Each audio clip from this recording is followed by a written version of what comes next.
95% of our life is coming from the programs of life, how to live life that we get in the first 7 years of life.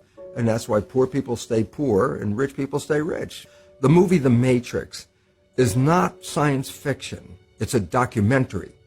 Every human, and this is a fact, every human first 7 years is download hypnosis. The brain of a child under 7 is in a lower vibrational frequency. When you put wires on a person's head, you read electroencephalograph, reading brain activity.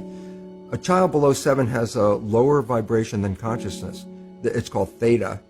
Theta is imagination. Oh, that's how kids play tea party with mud pies, but to them it's a real thing. A kid rides a broom, it's a horse.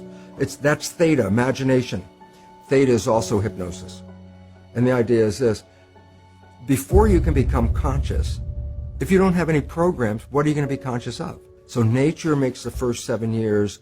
What kind of programs are required to live on this planet? I say, how do you get them? Theta is hypnosis.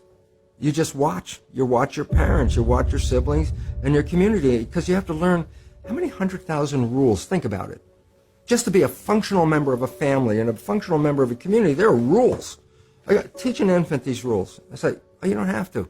First 7 years, they observe it and just download it. Look, this is not new. I mean, there's the famous book, Rich Dad, Poor Dad. And basically said you come from a poor family and you could struggle your whole life and try to get rich, but you're not going to make it. And if you come from a rich family, you could be stupid your whole life and make it. Not because it was thinking, but it was unconscious behavior that was downloaded from rich families into kids, which is unconscious. So they're making the right moves unconsciously. If they engage their conscious mind, then they look stupid, but it's unconscious. And that's the same thing with poor people. Poor people have beliefs from the family. Oh, you can't make it, life's a struggle, things are hard, who do you think you are? And if that's the program you get, then 95% of the day you will sabotage yourself. And that's why poor people stay poor and rich people stay rich, because the programming. 95% of our life, this is a fact, comes from those programs in the subconscious. Every day, only about 5% of their life are you using conscious, which is creative.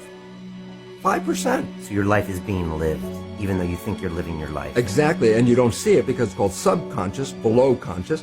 And the Jesuits, for 400 years, they were boasting. People didn't understand. They say, give me a child until it's 7 and I will show you the man. They've been saying that for 400 years because they knew 7 years was the program period. And 95% of your life after that will be whatever that program is. So you don't have to try and think about what happened. I just say, look at your life. The things you like that come into your life come in because you have a program that supports them. But anything you struggle with, work hard at, put a lot of effort into making it happen, why you're working so hard, inevitably you have a program that doesn't support that conclusion and you're trying to override the program. So you don't need to do a lot of shrink and psychology stuff. You just look at your life and say, where am I struggling?